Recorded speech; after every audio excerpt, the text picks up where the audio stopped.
Olá, tudo bem? Bem-vindo ao canal Viver de Renda. Se inscreva no canal, deixe seu like, compartilhe com os amigos. Nos acompanhe no Instagram Viver de Renda Canal. Em nota, fato relevante, a Oi divulgou no dia 5 a efetiva conclusão da operação da anuência prévia da alienação da UPI Infracol Hoje Vital. Isso aconteceu por parte da Anatel. E aí eles divulgaram isso em fato relevante, dizendo que ainda está sujeita ao cumprimento de condições precedentes usuais para operações dessa natureza, previstas no acordo de investimentos e outras avanças. Então, logo disponibilizado o acórdão referente à decisão, a companhia divulgará o seu inteiro teor. A anuência mencionada representa, assim, o cumprimento de mais uma importante etapa do aditamento do plano de recuperação judicial da companhia e suas subsidiárias, aprovada na Assembleia Geral de Credores e homologada pelo juízo da 7ª Vara Empresarial da Comarca da Capital do Estado do Rio de Janeiro. A Oi reafirma o seu compromisso de manter os acionistas e o mercado informados a respeito dos aspectos relevantes e significativos deste tema. Então foi aí o comunicado assinado pela Cristiane Barreto Salles, diretora de Finanças e de Relações com os Investidores, no dia 5. Então temos esse comunicado e foi o fato, assim, vamos dizer, relevante do dia 5, né? Dia 5 que a gente teve a apresentação de resultados, né? E ao mesmo tempo tivemos essa decisão emblemática por parte da Anatel. A Anatel concedeu finalmente, após um deboche para com os acionistas da Oi, para com a empresa da Oi, né? Finalmente os meninos da Anatel concederam a anuência prévia para a Oi poder transferir o controle da empresa para o BTG Pactual. Né? Então essa é a notícia positiva. O que precisa ser impedido para que volte a acontecer é essa procrastinação. Essa procrastinação precisa ser condenada. Mas fiquemos no lado cheio do copo do dia 5, que foi exatamente a anuência prévia concedida, agora para a transferência do controle da Vital, que é a antiga Infracol, para o BTG Pactual. O encontro do dia 5 não teve a presença do nosso queridíssimo relator, o Vicente Aquino. Ele esteve ausente por motivos de saúde. Não sabemos o que é que tem. Desejamos a pronta recuperação para o nosso querido Vicente Aquino, porque ele tem sempre uma agenda muito ativa de viagens e problemas de saúde o impedirão certamente de fazer novas viagens. Então, fique bem, Vicente, se recupere o quanto antes, porque a vida não para, na verdade, e há muito o que conhecer e visitar por aí afora, né? A Anatel lhe proporciona essa possibilidade maravilhosa de estar aí em Israel, Barcelona, Las Vegas e que venham outros tantos lugares maravilhosos para você poder estar conhecendo e viajando, não é verdade? Já o nosso Emanuel Campelo, este que tinha pedido vista quando a apresentação da matéria, na última reunião ordinária, que o Vicente Aquino, inclusive, já havia encaminhado o seu voto, ele pautou o tema e pediu a inclusão de algumas condições para publicar o ato formalizando a autorização. Uma das condições é a apresentação imediata da ata da primeira Assembleia da Oi, que autorizou a transferência societária da Vital para o BTG Pactual e que será posteriormente incorporada integralmente pela rede neutra. A Globinet, né, que também será incorporada posteriormente à rede neutra. Ele quer exatamente a ata da Assembleia da Oi, que autorizou a transferência da Globinet, da Vital para a Globinet e os fundos do BTG, e que trata depois dessa posterior integração, porque lembre-se, a Globinet será incorporada 100% à Vital, né? 100%.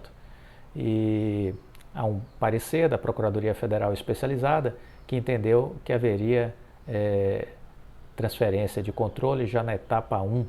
Em consequência disso, Campelo lembrou que a entrega de documentação é exigência do artigo 17 do Regulamento de Outorgas e, por isso, o prazo inicial de 60 dias por Aquino, dado por Aquino, não seria possível.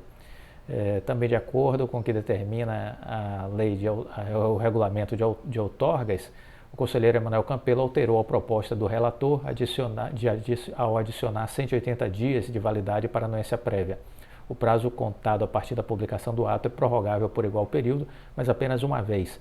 Já a cópia dos atos deve ser encaminhados à Anatel em até 60 dias. Outra questão foi a alteração de argumentação para eliminação da sobreposição de outorgas da telefonia fixa. O voto de Vicente Aquino dava 18 meses para que isso fosse concluído, mas havia na proposta que a incorporação da Globinet só poderia ocorrer depois da renúncia da outorga.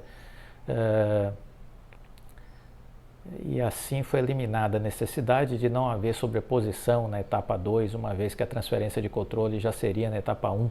A eliminação das outorgas deve ocorrer por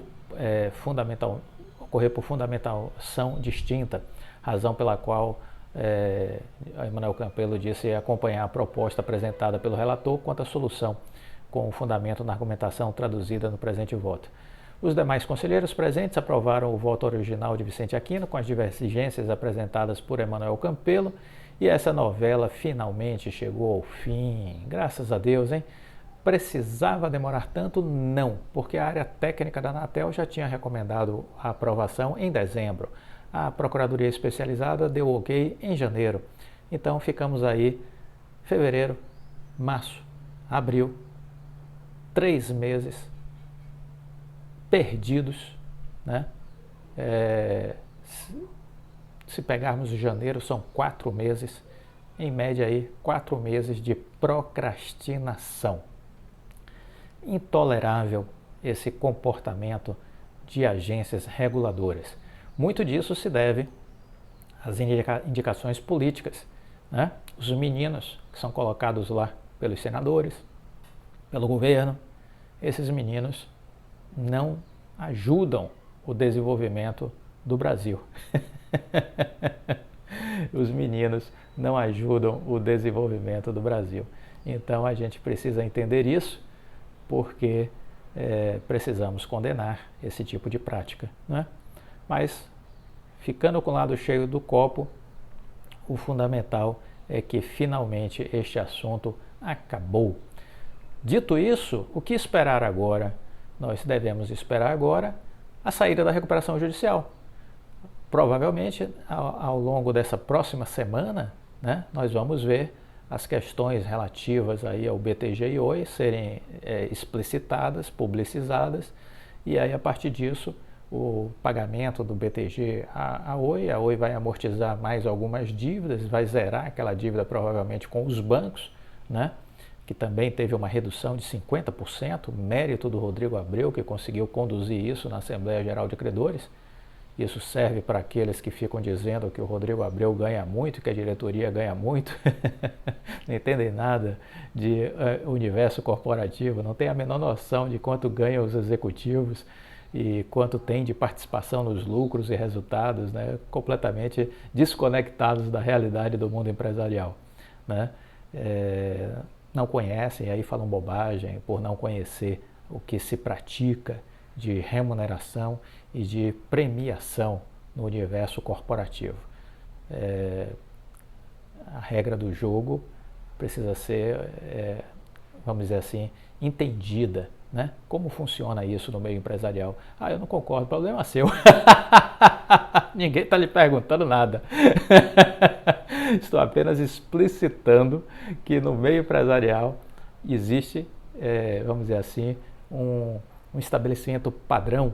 Existe remunerações muito diferenciadas para os diretores e presidentes das organizações e existe premiações robustas em função dos resultados. E aí não há o que discutir em termos de resultados do Rodrigo Abreu, né? Se pegarmos aí só essa parte aí de redução de dívida da Oi, a gente vai ver que juntando BNDES e bancos, houve uma redução de 50% da dívida, né? Estamos falando aí numa redução de mais de 7 bilhões de reais que a Oi deixou de gastar com bancos e BNDES. Mais de 7 bilhões de reais.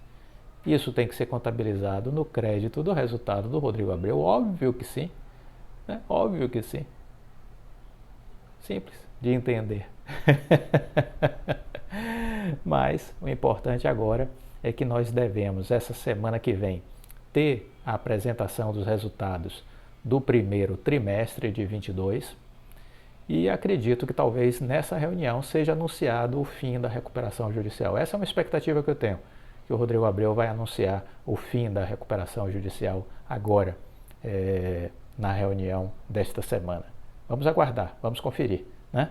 Vamos conferir. O fato é que este livro está sendo encerrado, a última linha será escrita esta semana, e aí, vida nova. Olhar a nova Oi. Olhar a nova Oi. Tem gente que me pergunta se o patrimônio da Oi é negativo. Olha, desculpa, se você quer entender sobre uma empresa, converse com o canal de relações com os investidores. Converse com o RI da Oi. Entendeu? Simples. Agora, com relação à fundamentação sobre questões patrimoniais, valores, área de o que é a coluna de ativos versus passivos, farto material produzido nesse canal falando sobre isso. Inclusive explicando como chego àqueles 3,33 de preço justo que considero para a ação da Oi. É fundamentado nessa comparação de ativos versus passivos. Então, esteja atento a isso. Material demais produzido aqui no canal falando sobre isso. Gostou do vídeo? Deixe o seu like, compartilhe com os amigos, fique com Deus e até a próxima. Tchau!